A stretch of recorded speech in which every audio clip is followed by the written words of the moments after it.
नमस्कार साथियों, मैं हूं सोनू सिंह। आपके अपने परिवार वनली स्टडी इंटरटेनमेंट में आप सभी का स्वागत करता हूं। साथियों, आज हम पढ़ने वाले हैं मानव तंत्र के मानव मस्तिष्क के बारे में। इससे पहले आप पढ़ चुके थे मानव मस्तिष्क के बारे में, ठीक है। और आज पढ़ेंगे मानव मस्तिष्क के संरचना के बारे में साथियों, ठीक है। अगर आप पिछला क्लास नहीं देखे हैं तो आप इस वीडियो के डिस्क्रिप्शन से उसका लिंक ले सकते हैं। वहाँ से जाके आप पहले पार्ट 1 को देखिए और आपको आसानी से समझ में आएगा साथियों, ठीक है।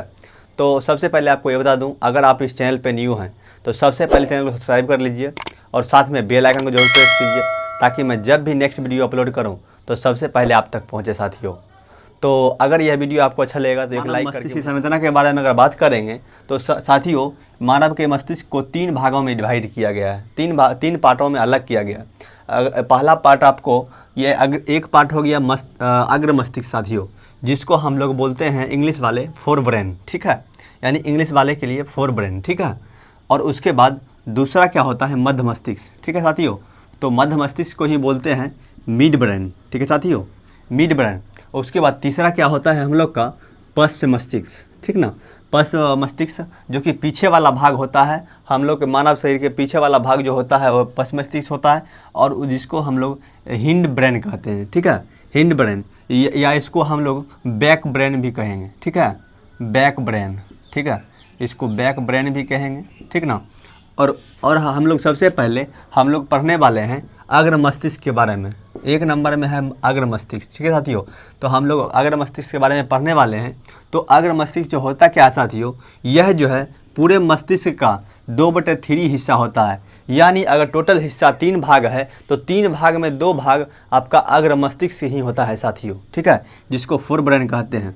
इसलिए जो है इसमें क्या होता है, सबसे ज़्यादा न्यूरॉन की संख्या होता है। न्यूरॉन जो है सबसे ज़्यादा अग्र मस्तिष्क में ही पाया जाता है साथियों, ठीक है। अब हम लोग इसका भी अग्र मस्तिष्क का भी 2 पार्ट होते हैं, ठीक है, इनके बारे में। हाँ तो साथियों, अब हम लोग देखने वाले हैं अग्र मस्तिष्क को, देखने वाले हैं फोर ब्रेन को देखने वाले हैं। तो फोर ब्रेन जो को 2 भाग में डिवाइड किया गया है साथियों। फोर ब्रेन को 2 भाग में डिवाइड किया गया है। पहला आपका क्या हुआ, पहला सेरिब्रम, ठीक है, जिसको क्या बोलते हैं इंग्लिश में, इसको सेरिब्रम को सेरिब्रम ही बोलते हैं। और इनको परम मस्तिष्क भी कहा जाता है साथियों, इनको परम मस्तिष्क भी कहा जाता है। और ये पहला भाग हो गया और दूसरा भाग इसका हुआ जिसको डायनेसेफ्लॉन कहते हैं साथियों। यानी अग्र मस्तिष्क के 2 पार्ट, एक सेरिब्रम और एक डायनेसेफ्लॉन, ठीक है साथियों। अब क्या होता है, सेरिब्रम के भी 2 पार्ट हैं साथियों। सेरिब्रम के 2 पार्ट हैं जिनको बोला जाता है थैलेमस, ठीक है, थैलेमस, और इंग्लिश नाम भी इसका थैलेमस ही है साथियों।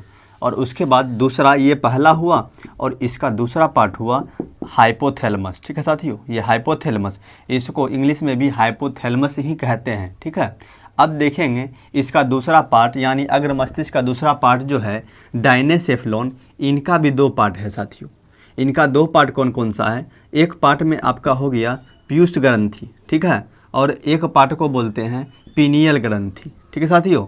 और पीयूष ग्रंथि को हम लोग बोलते हैं मास्टर ग्रंथि के भी नाम से जानते हैं साथियों, पीयूष ग्रंथि को, ठीक है।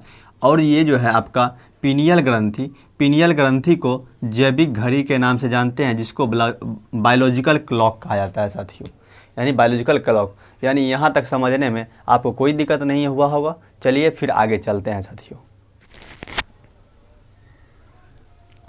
अब चलिए साथियों, हम लोग देख रहे थे सेरिब्रम के पार्ट्स को देख रहे थे।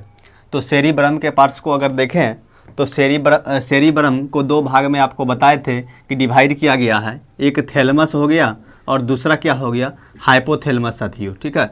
अब क्या है, थैलेमस का क्या काम है साथियों। थैलेमस अगर थैलेमस है तो थैलेमस का क्या काम है, तो इससे जो है ठंडा, यानी ठंडा, अगर क्या ठंडा है क्या गर्म है इसका पता लगा सकते हैं इससे साथियों।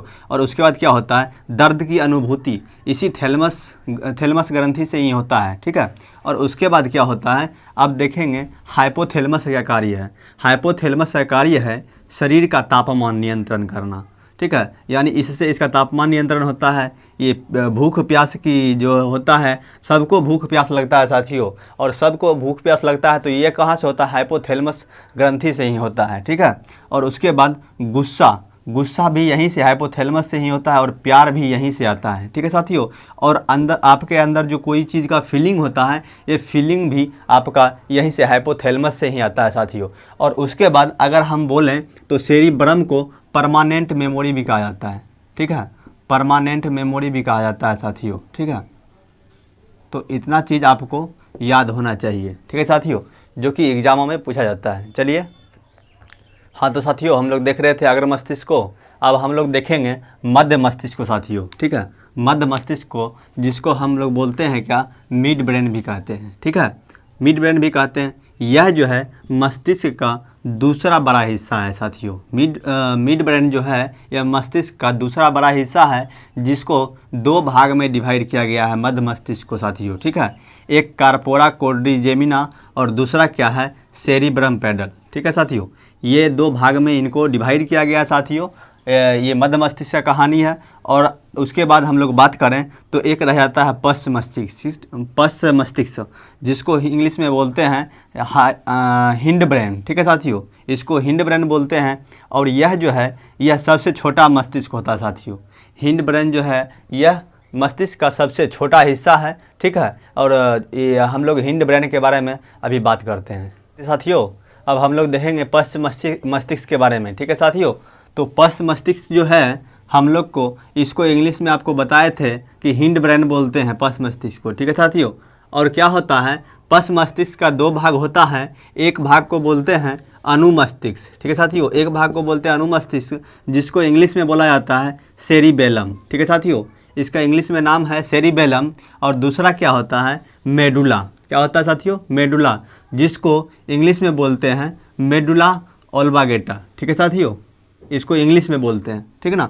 और उसके बाद क्या है कि अगर हम बात करें अनुमस्तिष्क का साथियों, तो अनुमस्तिष्क क्या अनुमस्तिष्क का जो है इसका कार्य क्या है, यानी सेरेबेलम का क्या कार्य है, तो सेरेबेलम का कार्य है शरीर के जो है बाहरी भागों का जो क्या करता है, नियंत्रण करता है साथियों। ठीक है, तो नियंत्रण क्या करता है, तो जैसे में देखिए आप चलना फिरना, ठीक है, इनका नियंत्रण करता है, पढ़ने लिखने का नियंत्रण करता है, और क्या होता है, इनसे बोलने का भी नियंत्रण अनुमस्तिष्क से ही होता है साथियों। ठीक है, और उसके बाद अगर हम लोग बात करें मेडुला, ठीक है, मेडुला का बात करें तो यह करता क्या है, इसका कार्य क्या है, तो इसका कार्य है शरीर के आंतरिक भागों का नियंत्रण करना। ठीक है साथियों, ये इनके आंतरिक भाग का नियंत्रण क्या करता है, जैसे आपका पाचन करना, उत्सर्जन करना, श्वसन करना आदि, ये सब क्या होता है, यह मेडुला के कारण होता है, यह यानी पश्च मस्तिष्क से होता है साथियों।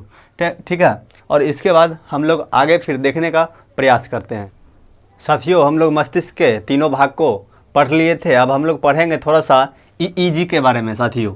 आप ईईजी सुने होंगे, ईईजी एक टेस्ट होता है जिसका ईईजी का फुल फॉर्म होता है साथियों इलेक्ट्रोइंसेफेलोग्राम। ठीक है साथियों, इसका फुल फॉर्म होता है इलेक्ट्रोइंसेफेलोग्राम। ठीक है, और यह होता क्या है, यह जो है इसको अगर हिंदी में अगर इसका नाम बोले तो हिंदी में इसका नाम हुआ विद्युत मस्तिष्क अभिलेषी। ठीक है साथियों, इसको हिंदी में बोलेंगे विद्युत मस्तिष्क अभिलेषी। और इसका जो है कार्य क्या है साथियों, यह जो है मस्तिष्क की विद्युत सक्रियता को अंकित करता है, यानी जो है मस्तिष्क आपका कार्य कर रहा है या नहीं कर रहा है, किस परिस्थिति में है, यह उसको बताता है। ईईजी टेस्ट होता है साथियों, ठीक है, मस्तिष्क का। और क्या होता है कि यह जो है ईईजी टेस्ट जब होता है तो यह ऐसा वाला देखे होंगे लाइन साथियों। ठीक है, ये जो है क्या होता है, यह तरंग होता है। ठीक है साथियों, यह एक तरंग होता है, जो तरंग क्या होता है, अल्फा बीटा डेल्टा और थीटा। ठीक है, जो कि ऐसे ये जो क्या करता है, इनको दर्शाता है कि आपका मस्तिष्क कितना कार्य कर रहा है। ठीक है साथियों, चलिए इसके बाद फिर हम लोग आगे बढ़ते हैं। हाँ तो दोस्तों, यहाँ तक आप लोग देख लिए थे, अब हम लोग देखेंगे मस्तिष्क के अलग अलग भागों का जो अलग अलग कार्य है, उस कार्य को हम लोग आसानी से देखने का प्रयास करते हैं साथियों। तो सबसे पहले हम लोग देखेंगे मस्तिष्क के मुख्य भाग जो है उनके कार्य को देखेंगे। तो पहला है आपका अग्र मस्तिष्क के बारे में अगर चलें तो अग्र मस्तिष्क का क्या कार्य है साथियों, तो यह गंध का ज्ञान हमें देता है साथियों। ठीक है, अग्र मस्तिष्क। और क्या है, उसके बाद परम मस्तिष्क, जिसको हम लोग सेरिब्रम बोलते हैं। ठीक है, परम मस्तिष्क को, यह क्या होता है, यह सोचने, समझने और रोना हंसना और सीखना, मतलब इसी से होता है साथियों। ये सब जो क्रिया है परम मस्तिष्क से ही होता है, सेरिब्रम से होता है। और उसके बाद क्या है, डाइनसेफ्लॉन। डाइनसेफ्लॉन इनका कार्य क्या है, यानी नींद का आना, ठीक है, और जनन क्रियाएं आदि सब आदि जो है क्या होता है, इन डाइनसेफ्लॉन के कारण होता है साथियों, ठीक है। और उसके बाद हम लोग देखेंगे हाइपोथैलेमस, ठीक है। हाइपोथैलेमस का क्या कार्य है, तो हाइपोथैलेमस का कार्य है भूख लगना, प्यास लगना, ताप नियंत्रण, यानी इत्यादि क्रियाएं जो है इन्हीं के द्वारा, हाइपोथैलेमस के द्वारा होता है। और उसके बाद बात करें मध्य मस्तिष्क का, तो मध्य मस्तिष्क का कार्य है साथियों दृष्टि का ज्ञान। यह जो है कोई भी चीज़ हमें देखते हैं दृष्टि के माध्यम से, यानी कोई भी चीज़ को सोचते हैं, ठीक है, कि ये दृष्टि के माध्यम से, तो ये क्या होता है, मध्य मस्तिष्क से होता है। उसके बाद अनुमस्तिष्क। अनुमस्तिष्क का बात करें तो अनुमस्तिष्क क्या होता है, यह मांसपेशियों का संकुचन के लिए यह कार्यरत होता है साथियों, ठीक है। और उसके बाद क्या होता है, मेडुला, मेडुला अल्वागेटा, यानी मेडुला अल्वागेटा का कार्य है हृदय की जो है, हृदय का धड़कन जो धड़कता है आपका, इन्हीं के कारण होता है। और जो है आपका आहार नाल का करामा कुंचन, आहार नाल करामा कुंचन, ये जो है यहाँ पर जो होता है ये सिकुड़ने का कार्य ये इसी के द्वारा होता है साथियों। ये जब खाना खाते हैं तो हम लोग का क्या होता है, ऐसे फूलता है और सिकुड़ता है, करामा कुंचन इसी के कारण होता है। और उसके बाद क्या होता है, श्वसन। श्वसन भी मतलब सांस जो लेते हैं हम लोग, ये मेडुला अल्वागेटा के कारण ही होता है, इसी यंत्र के कारण होता है। और उसके बाद पाचन, पाचन भी इसी के कारण होता है साथियों। यहाँ तक हम लोग बहुत ही आसानी से देख लिए साथियों। अब हम लोग आगे की क्लास में देखेंगे कि मस्तिष्क में जो कुछ बीमारियाँ होती है, उन बीमारियों के बारे में नेक्स्ट वीडियो में बहुत आसानी से समझने का प्रयास करेंगे, ठीक है साथियों। तो आज के लिए इतना ही। आपको ये बता दूं, अगर आप इस चैनल पे न्यू हैं तो सबसे पहले चैनल को सब्सक्राइब कर लीजिए और साथ में बेल आइकन को ज़रूर प्रेस करें, ताकि मैं जब भी नेक्स्ट वीडियो अपलोड करूं तो सबसे पहले आप तक पहुंचे साथियों, ठीक है। अगर आपको यह वीडियो अच्छा लगा है तो आप एक लाइक करके मुझे सपोर्ट कर सकते हैं, ठीक है साथियों। और उसके बाद आप लोग के लिए और था कि हर दिन शाम के 7 बजे आप लोग के लिए एक टेस्ट शुरुआत किया गया है साथियों, जो कि 1 लाइनर होता है। उसमें 5 से 7 मिनट लगता है, आप वहां से जाके टेस्ट दे सकते हैं साथियों। बहुत बहुत धन्यवाद, थैंक यू।